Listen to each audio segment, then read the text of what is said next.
Está siempre en nuestro pensamiento, siempre la tenemos en nuestra memoria. Y lo otro que yo creo que nos pasa a todos es que queremos conocerla, queremos conocerlo, queremos saber qué le gusta, qué no le gusta. Bueno, en estos días contemporáneos, podríamos decir que lo primero que hace una persona que comienza a enamorarse es, ¿qué? ¿Qué se le ocurre que puede hacer en estos tiempos contemporáneos una persona que comienza a interesarse en algo? Buscarlo en Facebook.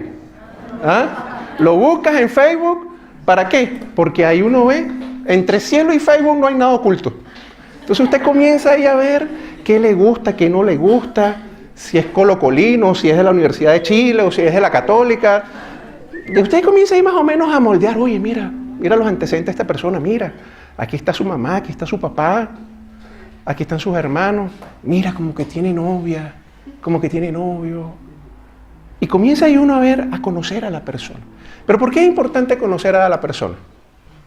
¿Por qué es importante conocerla? Porque uno quiere agradar, quiere conquistar el corazón de ese hombre, de esa mujer, ¿verdad?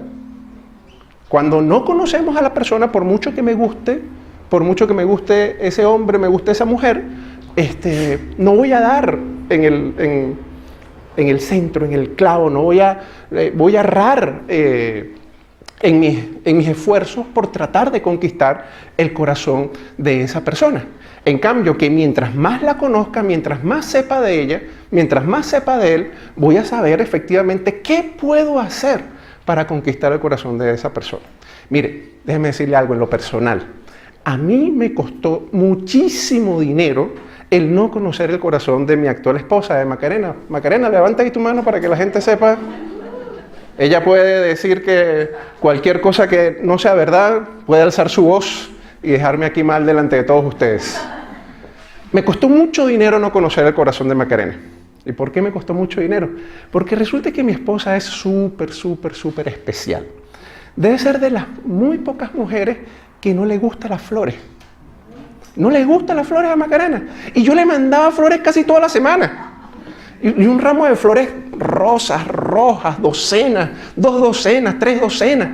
Yo no sé, en Venezuela cuestan muchísimo. Por cierto, ya habrá sentido mi acento. Me estoy haciendo chileno, todavía no soy chileno, soy venezolano. Pero en Venezuela los ramos de rosas cuestan carísimo. Y más aún, tenga en cuenta lo siguiente, cuando nosotros nos conocimos, Macarena estaba aquí en Santiago de Chile y yo estaba en Venezuela. Es decir, era más caro todavía, porque yo hacía las órdenes por internet y todo aquello, y a ella le llegaban las flores, y yo me daba cuenta que como que no había ese feedback, no había, o sea, como que sí, oye, gracias por las flores, pero nada más. Sí, como que un poco...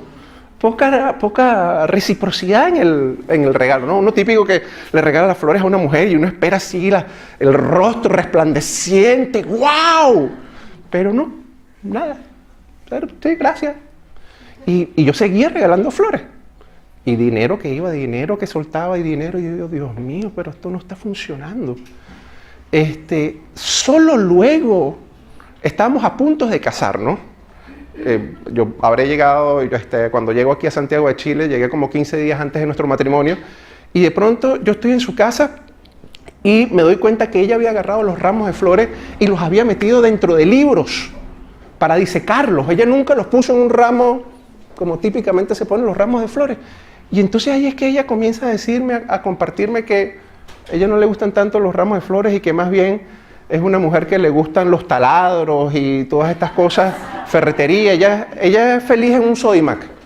O sea, es muy especial mi esposa. Entonces, pero pasaron mucho tiempo de yo no conocerla, de yo no saber realmente cuáles eran sus gustos, y por eso gasté muchísimo dinero. Y qué importante es poder nosotros conocer a las personas para conquistar sus corazones. Y sabe una cosa, quiero compartir en esta mañana al que considero yo, y estoy seguro que muchos de ustedes también lo consideran, el mejor conquistador de corazones que podemos conocer en toda nuestra vida, y es Jesucristo. ¿Qué hacía Jesucristo? Cuando uno lee la Biblia, ese libro extraordinario que es la palabra de Dios, que en verdad que los animo permanentemente a que podamos escudriñar la palabra, que podamos escudriñar la Biblia, que podamos conocerla cada día.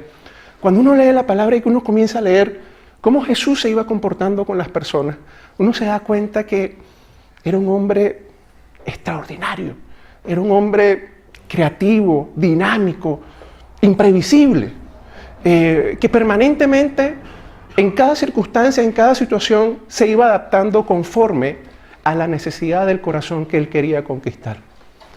Pensemos, por ejemplo, hoy voy a compartir, por razones de tiempo, tres historias que a mí conquistaron mi corazón. Y la primera de ellas, la podemos, y seguramente hemos oído hablar de la conversión del agua en vino en medio de un matrimonio. Y yo pregunto, la verdad, si usted comienza a salir con alguien, con una persona y que tiene esa facultad de convertir el agua en vino, vale la pena estar con esa persona, ¿verdad? ¿Ah?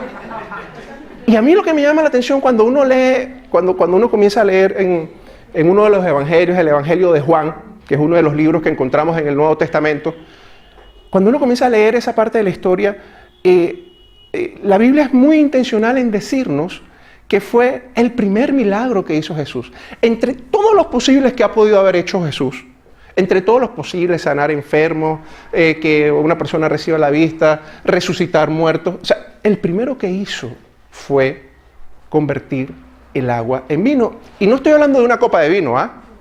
Y no estoy hablando de que convirtió el agua en un vino de quinta categoría, en un vino de Tetra Pak, ni un gato, ni nada de estas cosas. De acuerdo con lo que nos dice la palabra también, lo que nos dice la Biblia, un vino de primerísima categoría. Y no solo que de primerísima categoría, sino litros, centenares de litros de agua se convirtieron en vino. Y la pregunta es, ¿por qué habrá sido así? Porque incluso cuando seguimos escudriñando la palabra, nos encontramos que es la primera vez donde también sus discípulos dicen, y entonces sus discípulos creyeron en él, por convertir el agua en vino. ¿Qué les llama el vino? El vino, al final, anoche tuve el privilegio de estar en un matrimonio, y te das cuenta que al final el vino, ¿qué hace? Es relacional. El vino es relacional. A menos que alguien tenga problemas de bebida, típicamente uno no agarra una botella de vino a sentarse a tomar vino, sino que típicamente cuando tomamos vino, sacamos una botella de vino para compartir, para estar con otra persona, para hablar con otra persona. Y para ese momento, para Jesús, no lo explica la palabra, pero es mi acercamiento a esto. Él quería compartir, él quería relacionarse. Aunque a un principio él no estaba muy convencido tampoco de que esto fuese lo primero que tenía que hacer, pero al final lo hizo. Y continuó la fiesta. Mientras hay vino, hay fiesta. ¿Verdad que sí? Y seguimos con el segundo ejemplo que quería compartir esta mañana con ustedes. Nos encontramos a Jesús y la historia de Zaqueo. Estoy seguro que por aquí me pueden poner en pantalla los versículos. No los puse, intencionalmente no puse los textos en pantalla para que ustedes puedan animarse a buscarlo y detenerse a buscar ahí en la palabra y ver lo que Dios nos pueda ir enseñando también en la Biblia. Ahí le pongo las referencias.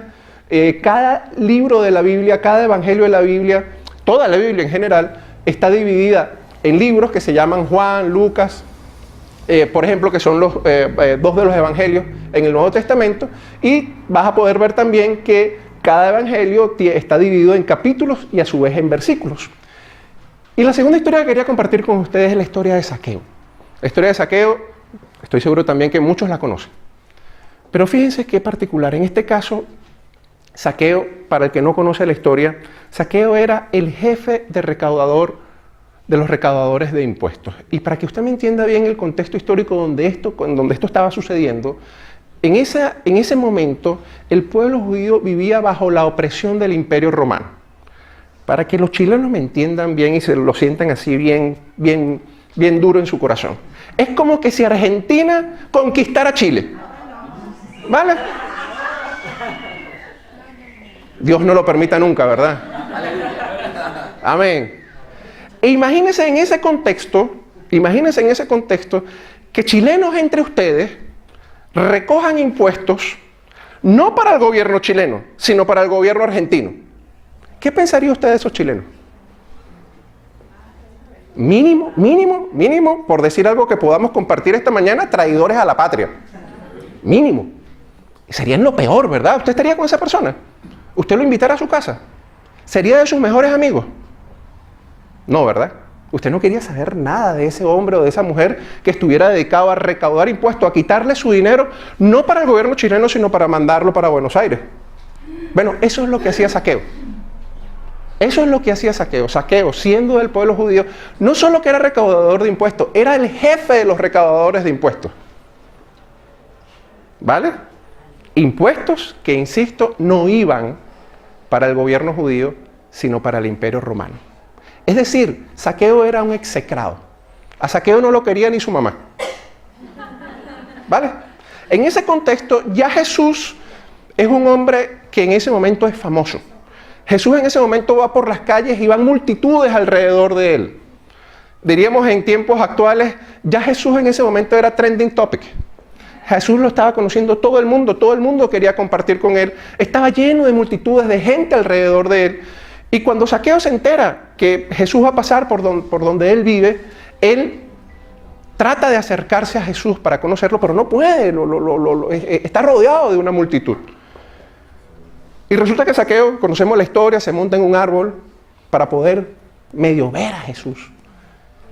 Y Jesús en ese momento se voltea, ve a Zaqueo y le dice: Zaqueo, bájate porque me voy a hospedar en tu casa.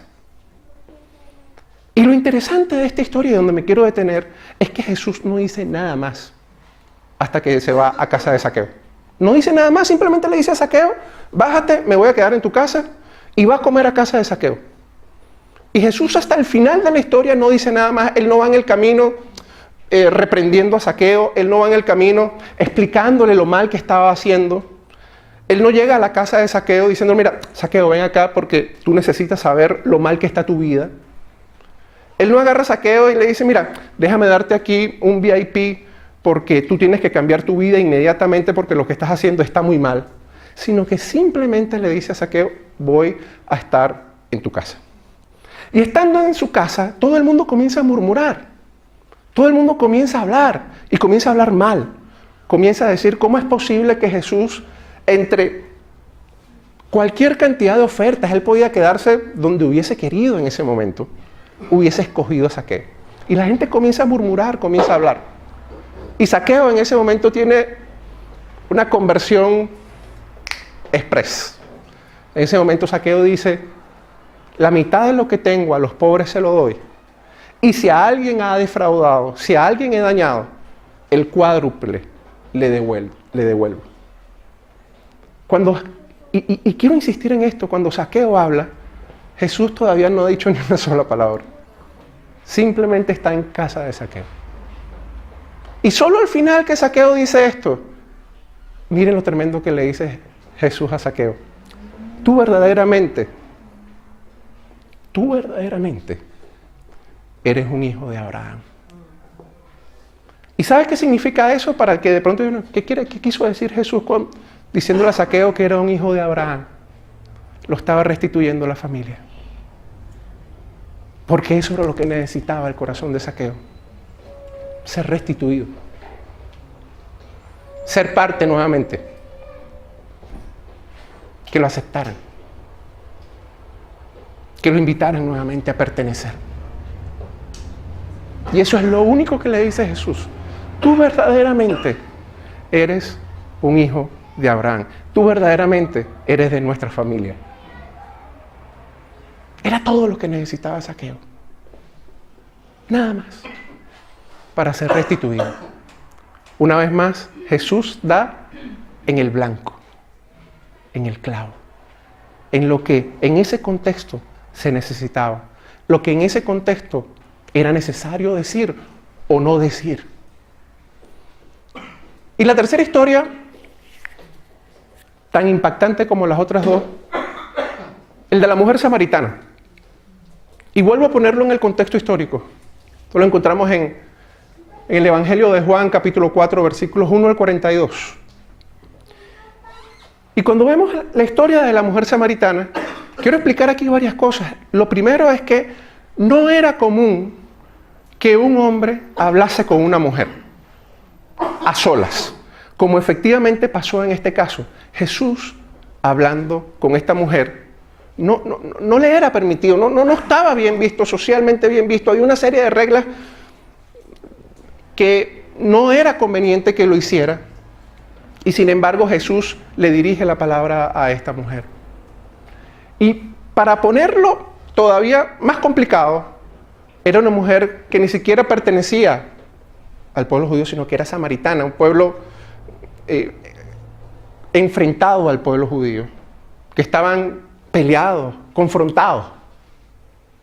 Menos todavía debías hablar con un samaritano. Y aquí se produce una conversación muy particular, donde podemos conocer que la mujer samaritana le gustaba mucho el matrimonio. Le gustaba mucho el matrimonio porque se había casado 5 veces. Y todavía resulta que la pareja que en ese momento ya tenía ni siquiera era el marido, eran convivientes. Ese era el contexto de la mujer samaritana. Y déjeme decirle algo, Jesús tenía todas las posibilidades para en ese momento, ante esa circunstancia, conociendo el contexto de esta mujer, haberla criticado, haberla juzgado de acuerdo a lo que las normas judaicas decían. Decían, está mal tu vida. Tienes que cambiar. Tienes que ser transformada. Tienes un desastre hecho en tu vida. Estás en pecado. Y sin embargo, Jesús, ¿qué le dice? Pudiendo decir esto, ¿qué le dice Jesús? ¿Cómo llega al corazón de la mujer samaritana? Yo tengo agua para que nunca más tengas sed. ¿Qué sucede con un varón, con una mujer? Porque esto, ojo, esto es para los dos lados. Que en su vida relacional ha tenido X cantidad de parejas. Tiene una necesidad. Ojo, y más allá de que de pronto se nos puede venir a la cabeza, más allá del tema físico, tiene una necesidad emocional. Tiene un hueco en su corazón. Que cree que en relaciones va a llenar ese hueco. Y permanentemente es una sed. Porque no hay ninguna persona que pueda llenar esa necesidad en nuestro corazón. Por eso es que Cristo le dice que solo el agua que Él puede dar es quien lo va a satisfacer, quien la va a llenar, quien va a cubrir ese hueco en su corazón. Mientras siga buscando en hombres, podemos verlo al revés, volteemos la moneda. Mientras siga buscando en mujeres, no vamos a encontrar la salida. Solo Él puede llenar ese hueco, puede darnos esa agua que quite nuestra sed de forma definitiva. Y vuelvo a lo mismo, y cuando comparamos estas dos historias, sobre todo las dos últimas que acabo de compartir, la de Zaqueo y la de la mujer samaritana, ¿qué tienen en común? Pues son dos historias muy distintas. Las de Zaqueo y la mujer samaritana son muy distintas. ¿Pero qué tienen en común? Que Jesús en cada una de esas circunstancias, en cada una de esas situaciones, Él comprendió, entendió, se adaptó al contexto que era necesario atender. Él, ante la encrucijada de juzgar a Zaqueo, ante la encrucijada de juzgar a la mujer samaritana, se enfocó en lo que realmente ese hombre, esa mujer necesitaban. Zaqueo necesitaba ser restituido. Zaqueo necesitaba que le dijera una palabra, que le dijese, tú sigues siendo parte de mi familia. La mujer samaritana necesitaba que le dijesen, no sigas buscando más. Yo soy esa agua que quita la sed para siempre. Y que la llegó a ser la primera misionera. La llegó a ser esa mujer que fue a su pueblo a compartir lo que le había pasado de ese encuentro con Jesús a sus aldeanos, a sus vecinos. Y estos vecinos fueron a Jesús y nos cuenta la Biblia, nos cuenta la palabra, que Jesús se quedó unos días con ellos en ese pueblo samaritano donde, vuelvo, no debía haberse quedado. Él rompió todos los paradigmas. Él rompió todo el status quo que había en ese momento. No debía hablar con una mujer, no debía hablar menos con una mujer samaritana, no debía quedarse en un pueblo samaritano, lo tenían prohibido los judíos. Rompió todo esquema, todo paradigma, con tal de hacer todo lo necesario para conquistar corazones. Y ¿sabe una cosa? Pensando en esto, creemos que nuestra iglesia, y cuando digo la iglesia no me refiero solo a la Viña Vitacura, me refiero a la iglesia en general, la iglesia cuyo centro es nuestro Señor Jesucristo, la iglesia que cree en su muerte y resurrección. Nuestra iglesia está enfrentando un desafío extraordinario. Estamos viviendo tiempos extraordinarios. Y muchos podrían pensar, ¿qué tiempos extraordinarios, Rafael? Si esto está quedando el desastre.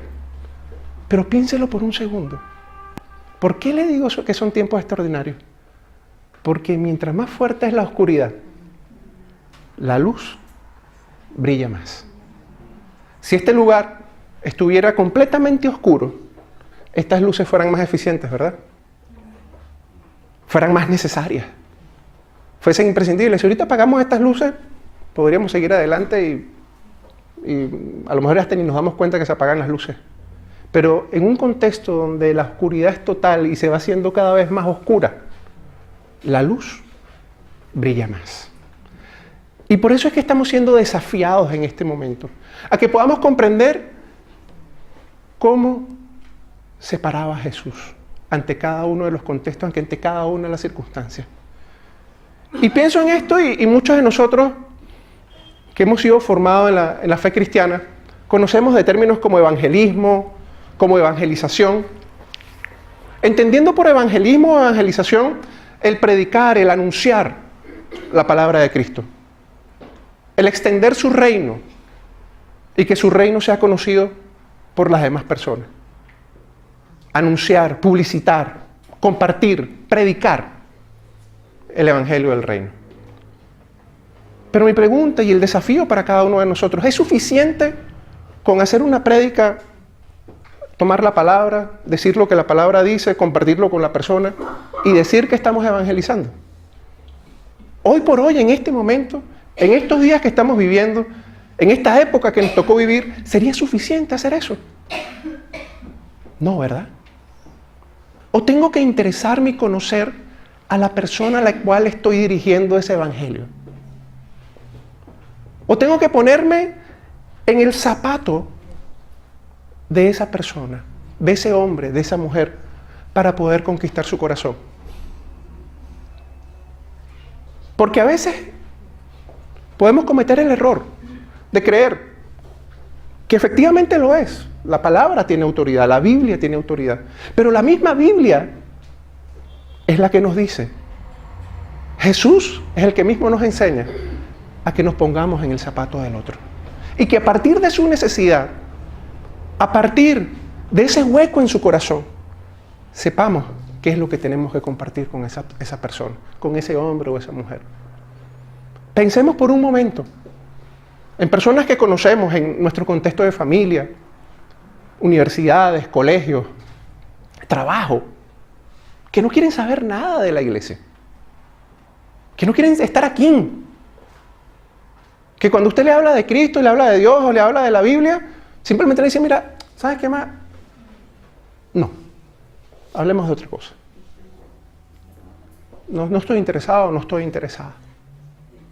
Y a veces nos sentimos frustrados, a veces nos sentimos como que, oye, Dios mío, ¿qué quieres hacer tú?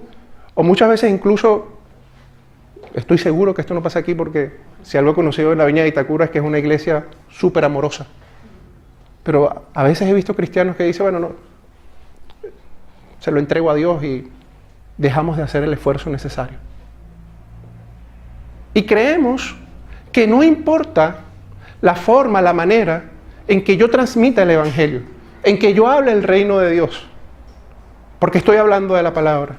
Y sí importa, es trascendente. Habla de cuánto amamos a esa persona. Y yo creo que aquí está la clave. Yo creo que la clave está en que antes de conquistar cualquier corazón, esa persona, ese hombre, esa mujer, ese familiar, ese amigo, ese papá, esa mamá, ese vecino, ese compañero de trabajo insoportable, ha tenido que haber conquistado nuestro corazón. Tenemos que haberlo amado tanto, tenemos que estarlo amando tanto, que no haya otro remedio que sigamos insistiendo, que no haya otro remedio que sigamos poniéndonos en sus zapatos, conociéndolo, sabiendo qué necesita, sabiendo realmente qué está pasando en su vida, para que entonces podamos dar en el blanco, como lo hizo Jesucristo, como lo hace Jesucristo. Pensemos en nuestras propias historias. Nosotros, si pudiéramos tener la oportunidad para que cada uno compartiera su testimonio, estoy seguro que Jesús llegó en sus vidas en momentos cruciales, hablando en un idioma que para usted era entendible en las circunstancias que usted estaba necesitando en su vida en ese momento. Y estamos siendo desafiados en esta hora, que así como Jesús nos enseñó, porque Él nos amó primero. Él nos amó primero y por eso lo amamos. Igualmente lo podamos hacer nosotros. Porque podamos amar primeramente a esa persona y dar todo lo necesario para alcanzar a esa persona, para conquistar ese corazón, no para mí, no con fines egoístas, sino para Cristo. ¿Sabe una cosa?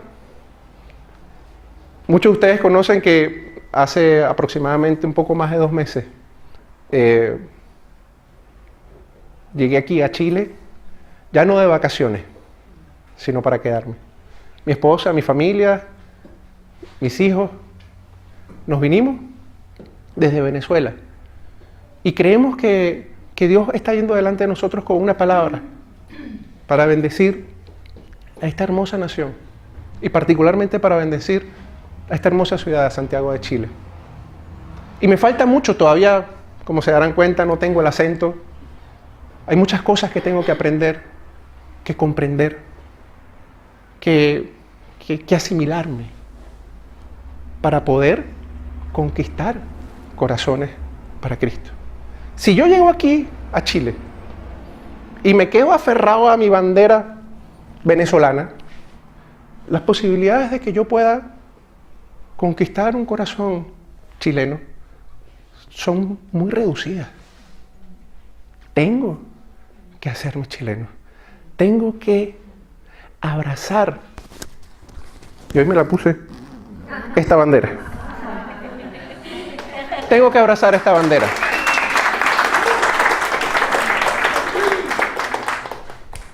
Si no lo hago, cualquier plan, cualquier técnica de evangelismo, cualquier cosa que pueda estar haciendo, no tendrá mayor recorrido. Y no será por culpa de Dios, será porque yo me aferré a algo que no tenía que haberme aferrado. Y quisiera que esta mañana, si nos pudiéramos poner de pie, ya estamos terminando. Y si me pueden acompañar con el piano, por favor, o por ahí vía Salomón, no sé si está por ahí. Porque quiero que pensemos en alguien. Y nada más le voy a poner la tarea sencillita, una sola persona. No le digo multitudes, ni vayamos a conquistar el mundo para Cristo. No. Un hombre, una mujer.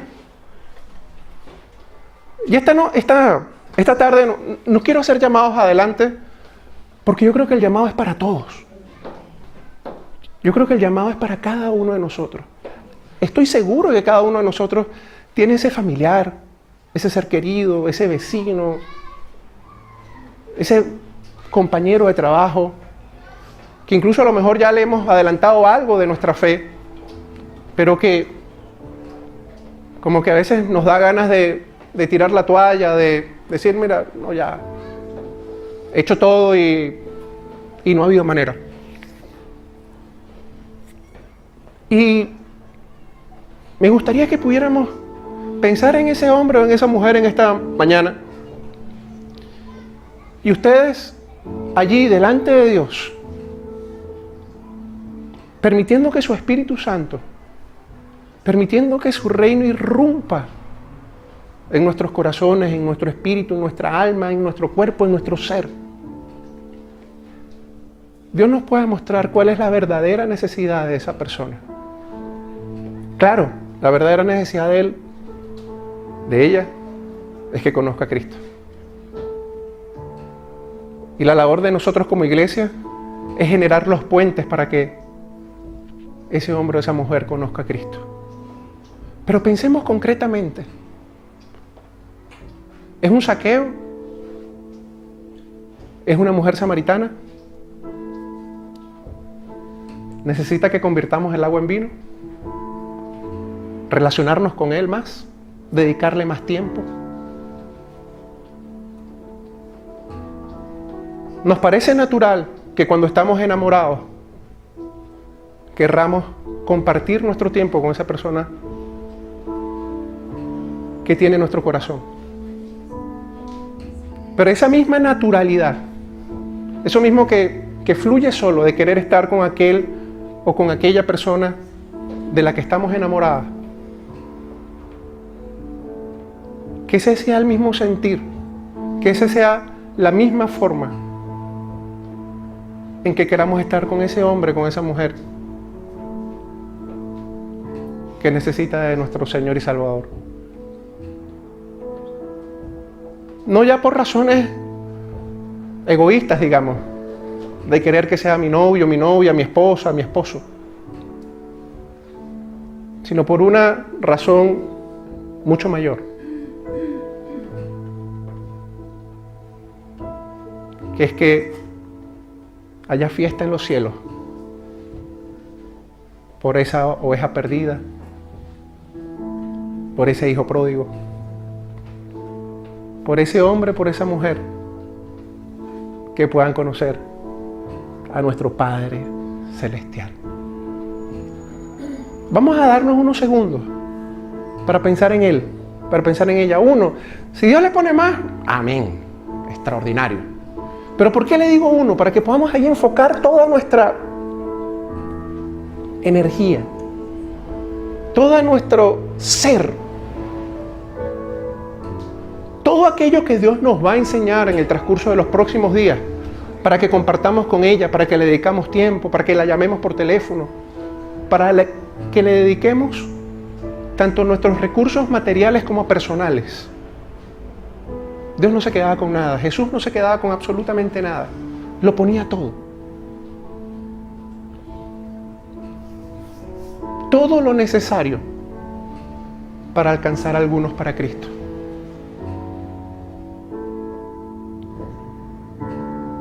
Ese hombre, esa mujer, que en este momento ustedes están pensando, Dios tiene planes maravillosos para él, para ella. Y en esta mañana quiero decirte que donde tú ves imposible,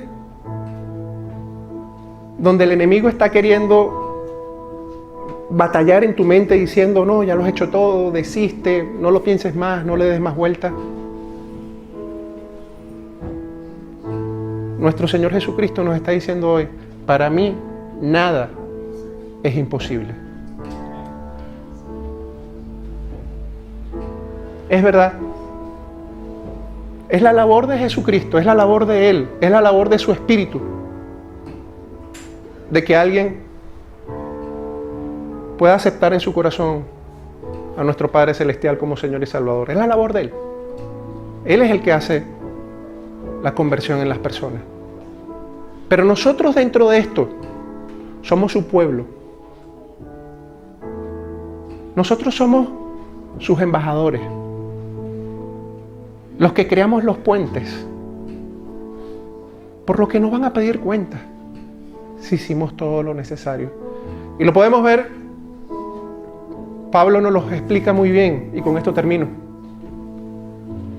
Creo que lo podemos tener ahí en una lámina, que fue el único versículo que quería que hoy se les quedara. Y es el versículo donde Pablo nos dice: con los judíos me dice judío,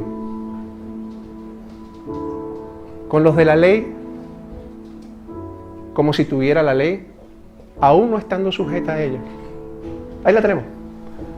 Primera de Corintios, capítulo 9, versículos 20 al 22. Cuando estaba con los judíos, vivía como un judío para llevar a los judíos a Cristo.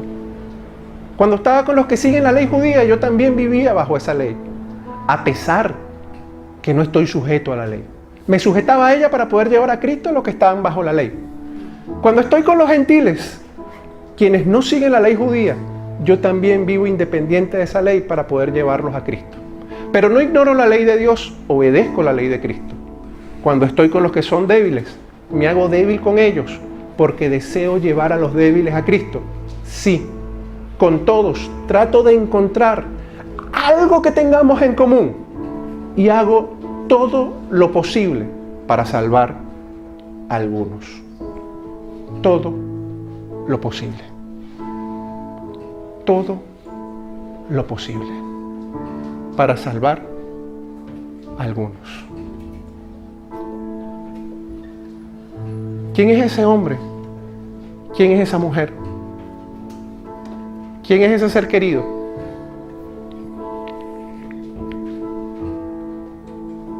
¿Qué cosas en común tengo con él o con ella para acercarme a su corazón? ¿Qué tan vulnerable puedo ser yo para poder presentarle a Cristo, a ese hombre o a esa mujer? Señor Jesús, te damos gracias, Padre, por este tiempo, por esta oportunidad donde tú nos enseñas tan claramente, Padre, que tú haces todo lo necesario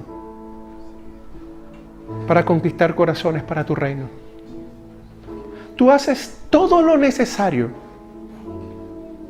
para comprender, entender las necesidades de ese varón, de esa mujer, de esa familia.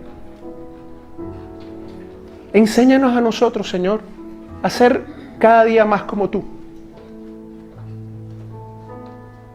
Enséñanos, Señor, a comprender y entender el desafío que hoy vive la iglesia, Señor, y de comprender dónde estamos, qué está sucediendo en nuestra sociedad, qué está sucediendo con las nuevas generaciones.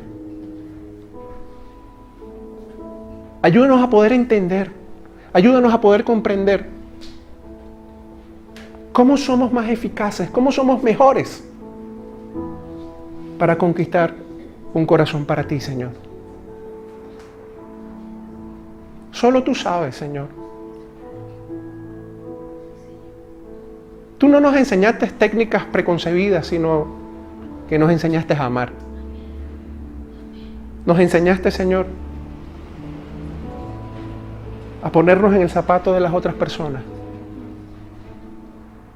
a comprender su dolor, a llorar con los que lloran, a reír con los que ríen, a hacer todo lo necesario para alcanzar a algunos para Cristo. Gracias, Padre amado, por tu gran amor, por tu gran misericordia, por esta iglesia maravillosa donde nos permitas compartir en familia. En tu nombre, Señor.